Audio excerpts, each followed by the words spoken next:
The other political thing I was gonna bring up was the situation with Sonya Massey. I think that's how you pronounce her name. R.I.P. Sonya Massey. Just now reading the details and stuff like that on it. But I think my thing is, I kind of kept receipts from, all these years past with this whole Kaepernick situation, with the kneeling and everything. You see people posting the memes. Oh, if somebody takes a knee during the national anthem, talking about some, I think somebody said something about the disabled person that couldn't walk. Oh, if I saw somebody taking a knee, I want to give them that person's knee because you need to stand for the flag and stuff like that and everything. Yeah, the memes and stuff are funny and stuff like that, but it kind of speaks to a bigger point. It's like, do y'all not see why, he was taking a knee? Like, at what point don't you kind of like sit back and you're like, well, dang, man, this stuff keeps happening. Like, maybe we do need to bring awareness to this. Maybe we do need to kind of sit back and say, all right, you know what? I may not agree that that's the right time to do, to advocate for your situation, but dang, man, a lot of this stuff happening. Like, I feel like I've been waiting for years for people to kind of be like, all right, what is it that you guys want out of the kneeling and the this and the that and the, all the rhetoric that we speak on, on social media? For me, I think there just needs to be like clear-cut protocols on how to handle people. You look at me in the mental health world. You know, I don't I don't have like a weapon in my office. So if I've had there are people, we call them clients and stuff, but I've had people come to the office. I don't know what disorders they're dealing with beforehand, but they come in on a crisis intervention. I'm just sitting there. Hey, so and so, they wanted to come in for crisis intervention. They're going through something. Okay, I'm designed for that. So they come in. I don't know what they're dealing with, and I'm letting them talk. And I have to de-escalate with my words. Obviously, if somebody comes towards me or something like that, I can defend myself, but I have to de-escalate with words. Police officers, I'm sure, have a lot of training with weapons and tactics and strategies and things like that through the academies, and there's all sorts of trainings that I'm sure a lot of people take. But really, I think learning these de-escalation techniques, like through the professional lenses of mental health professionals, and learning like kind of like what we use to like de-escalate might help. Also, there's all this stuff about defund the police, and look, these buzzwords don't always get the point across. It's not to say to take all the money away from police and do something else with it, but it may be that there needs to be more mental health related training for police officers across the board, because a lot of what I see when I look at the videos and stuff, people just jump in the gun, like. And yeah, you got your cases, especially on some of the ones where maybe those people have criminal backgrounds and they end up, shooting them or whatever. But it's also like, I don't even have the opportunity to potentially shoot somebody if they're going to come at me and I'm in a crisis intervention situation in my office. So I don't even look at it as, oh, I need this gun to protect me. I look at it as, man, that person's hurting. Man, that person's going through something.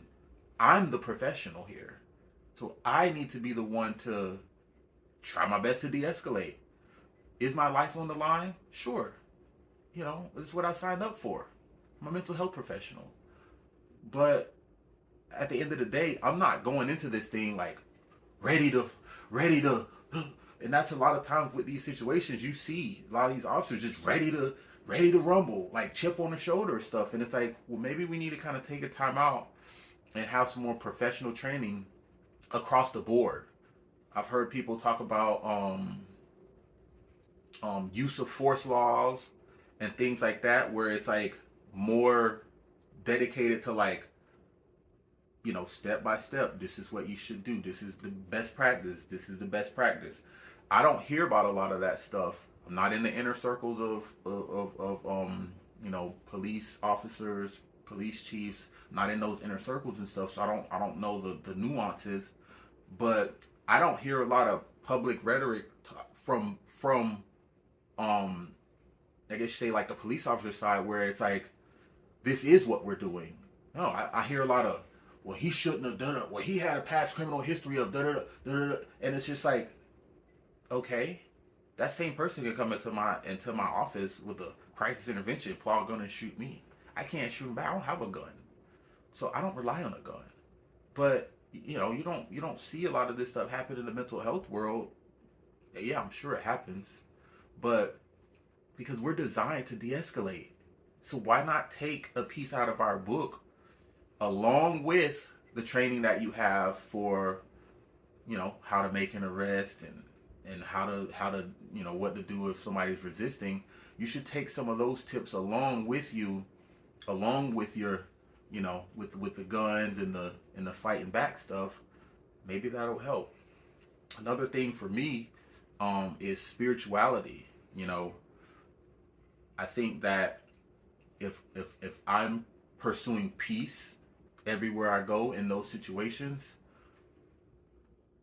not to say peace will always come back to me, but you're not the one bravado. And a lot of times that's what I personally tend to see with the police officers and stuff that end up getting caught up in this, is this bravado mechanism. And it's like, look, I'm an agent of peace. Me being me on my spiritual side of things, I'm a Christian. So I believe in the unconditional love factor. I believe in, as they say, turning the other cheek. I don't think you should just let somebody hit you in the jaw or nothing. But it's also like, I'm coming with peace. I'm coming for that person to, learn how to talk through their problems and to figure themselves out. Maybe police officers can utilize those types of techniques. Hey, I know a lot of the techniques. I know the research-based stuff. I can tell you, what evidence shows this, and how, maybe if you say it this way, you might not get them to react that way. If you say it another way, this is why they're reacting this way. Like, that's what the mental health stuff is all about. All the research, how to talk to people, what to say.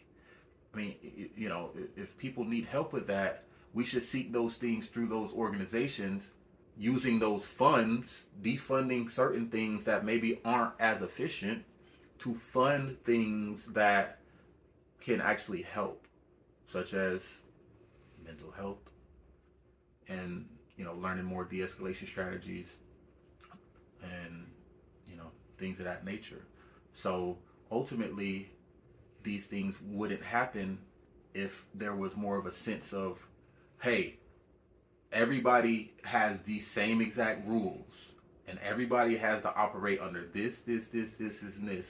Every situation is different. Same with us in the mental health world, but it's like, there's nothing for people to go off of except for, well, hey, I'm here now, and here's this person, and this is what we're doing. And really, honestly, sometimes you just have bad apples. But sometimes what it looks like with the bad apples is, there's a lot of people that will stand for that bad apple because they're on the police side, instead of being like, man, that guy was wrong. I think his name, forgive me if I'm wrong, I think his name was George Floyd. And that was the one where they were sitting there taking a knee on him. And my whole thing is, okay, he's got the handcuffs on already, but why are you still in this like bravado mode, holding him down? Okay, let's talk about, if you didn't have the knee on him and he gets up and runs. Okay, well, he's shackled. Yeah, he can run, but you should be able to catch him. You know what I mean? Like, give him some space. You have a duty to protect. When you take away somebody's power by handcuffing them, you are now responsible for that person. You know, so you can't handcuff somebody and then force them even more so. It's like they're already, you know, they're already cuffed and they're on the ground. So you can give them some space. You didn't have that to do. Okay, if he had a heart attack, then guess what? You weren't on top of him, so it doesn't look like nothing. And things like that. And it just gets frustrating that, you know, we go back to, again, the Kaepernick thing. We're taking knee to bring awareness to this stuff. Like, something ain't right. We don't know what the answer is. We don't know how to get it to be right, but something ain't right.